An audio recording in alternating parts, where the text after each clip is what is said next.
还有的小孩子，说的小孩子那是叫什么东西啊？什么季节情啊？是不是？有那个方式。有买的还是买的？一节金啊。一节金啊，那是买的。还其他什么的？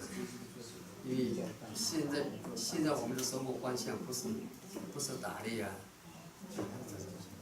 现在是注重这个学问方面的这个。跟生活有关系。对。可是现在有点。很多那个博士级、硕士级的，他也没有资格带白文化。除非。这个是很不公平的。对，除非说，像那个博士的部分的话，除非说大头目亲自给他带那个，以前有土鸡的毛，还有那个雉鸡的毛，黑色，然后像斜斜的白色那种的，还有另外一个就是还有白色公鸡的毛，就那种3种羽毛，那会给那个平民，就是很优秀的人带那个。还有这个阿嬷的那个蝴蝶，哈，这个部分像我先生就有，就那个客家。我们跟几个他的这个问题，有一些人讲，是我们既然是白文化不能带，那个修行不能带，那我们像这样的博士学要怎么带呢？有学问要怎么带呢？那就是要找那个鹦鹉啊，鹦鹉的羽毛。因为鹦鹉是会讲话。鹦鹉啊。鹦鹉的那个羽毛不知道到哪里去拿。那我想请问一个问题啊，像我们国小毕业典礼的时候，小朋友都会穿那个原住民传统服饰，他们到底可不可以把妈妈那边所有的东西都带在身上？就是说他年纪都还不到，可能就说什么百合花什么好几层这么高。那不是都应该是要有身份、有地位的人才可以再带？我们可不可以让毕业，就是说国小毕业生就带这么隆重的，这样好吗？还是没有关系？台湾族是有这样，但是我们都看过好像没有带很高啦。因为当你会讲，其实是因为那个陆传主的前乡长他有提到，就是其实孩子。他还没有到一定的年纪的话，他其实什么成就都没有，他就国小毕业，他就把整个他应该以后应该得到的一些，他都已经穿上，那以后他还要做。而且我感觉是有一点就是说同情那些平民辈，对，或是家境不好，因为我们一毕业典礼的时候，哇，好明显谁的家境好，谁的不好，什么背景，然后就觉得好像有点可怜这样子。对。老师看会这样认为，但是如果说他知道他的身份、家族的身份的话，其实家族不会生意不会怎么样。那个不会随便带的。对他不会父母亲不会随便给他带，那家族看了，人家看了也不会怎么样，因为他们知道他们有这个价值，这个家族可以带，所以就不会怎么样。但是倒是小孩子，丹尼老师有讲到就是教育的问题，会。小朋友会，但这个就是我们要教育的问题，对，就是老师们要教育，就让小朋友知道说，他真的不能带。像我的学生，他们都知道，老师我不能带那个呢，他们就直接跟我讲。是哦。我的学生我都会教育，说老师我那个不能带呢，然后那个扎巴亚斯啊，他说老师我们可以带。那个雪莉他们。因为每一个女孩子，她不能随便带，她所带的这些装饰品，是她的男朋友或者她的朋友，用那个传统的一些程序送给她的，她才有资格带。她也不能随便自己去买一个东西自己带。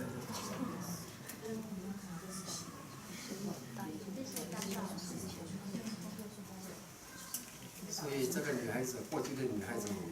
男朋友越多啊，他说带的这个装饰品更多，就是白文化，一层。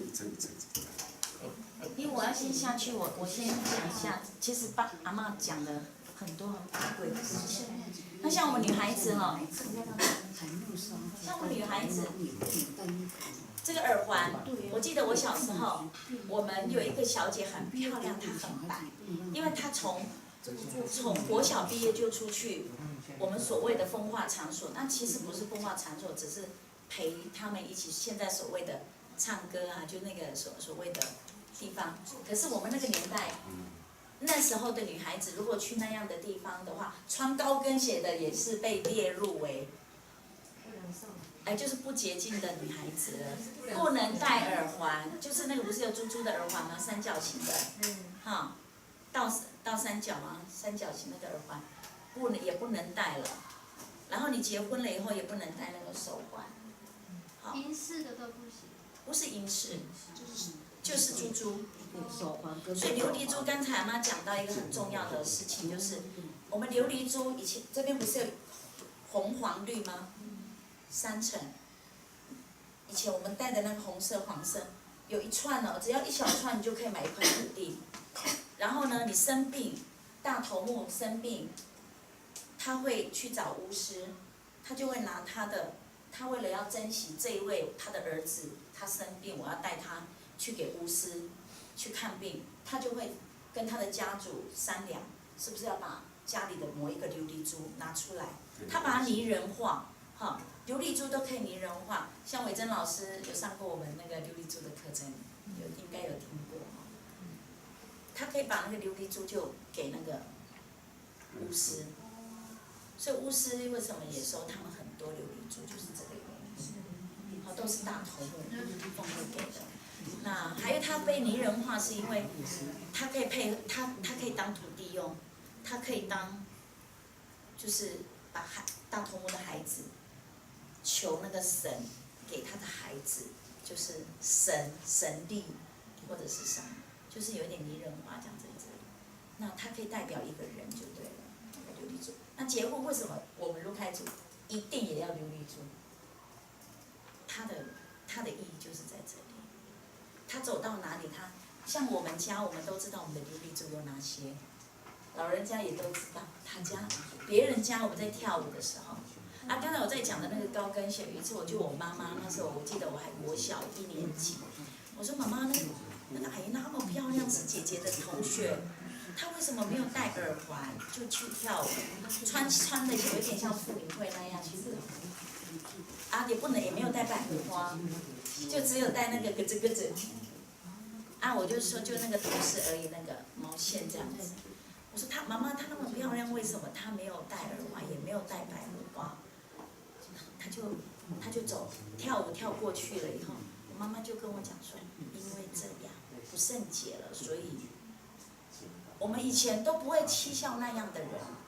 我们在跳舞的时候，因为我要回应丹妮老师在讲的那个毕业典礼的部分，有教育过老人家，所以我们看到舞场有平民、大头目，老人家就开始教育，这是哪一家的小孩，这是哪一家的小孩，所以他带什么，不可以带这个，那他为什么不能带这个？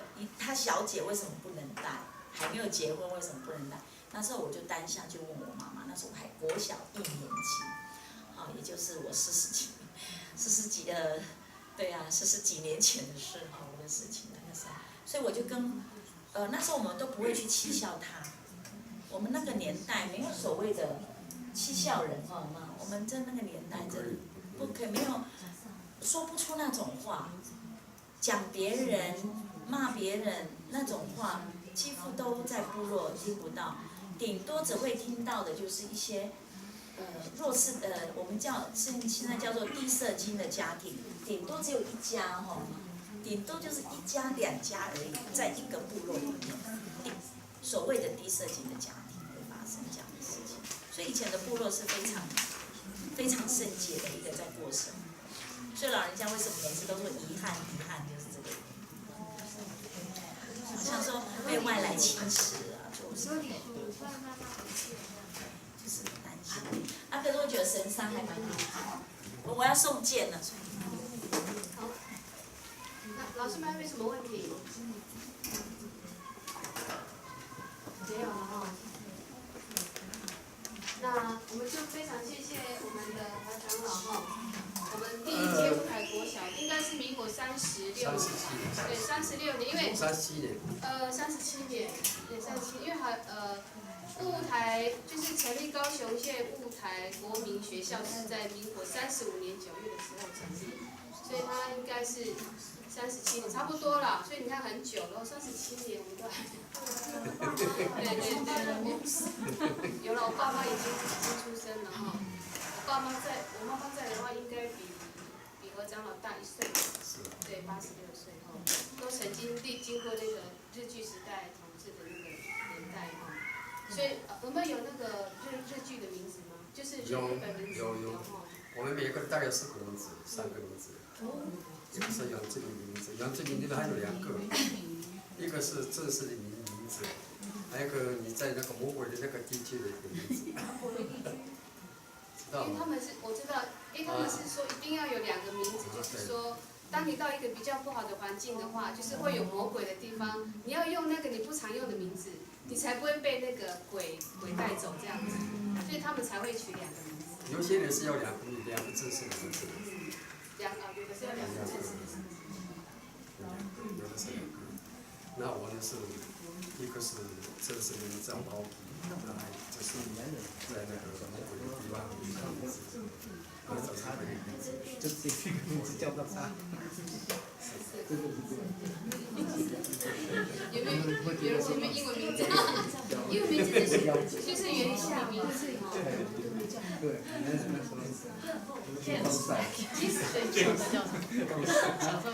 其实有一个差点在国外的那个一个我们本地的啦，有一个小姐，也不是算小姐，女士，她已经结过婚了。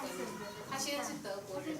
其实她是我们原住民有就是有原住民的名称。其实你的名字就可以当成是你的英文名字，因为他们其实我们到国外去，如果我们讲说我们的名字是什么露西啊或什么，他说这个不是你们的名字吧？这个他们会认为那个是西方的名字。所以他说，如果我们要凸显我们自己的话，我们就用我们自己的原住民的名字。对，所以下一次不要说我们不要取英文名字了，我们的名字就是我们的英文系那个英文名字。好，那如果没有问题的话，我们就再一次掌声谢谢我们的啊，谢谢。还有老师啊，那个校长。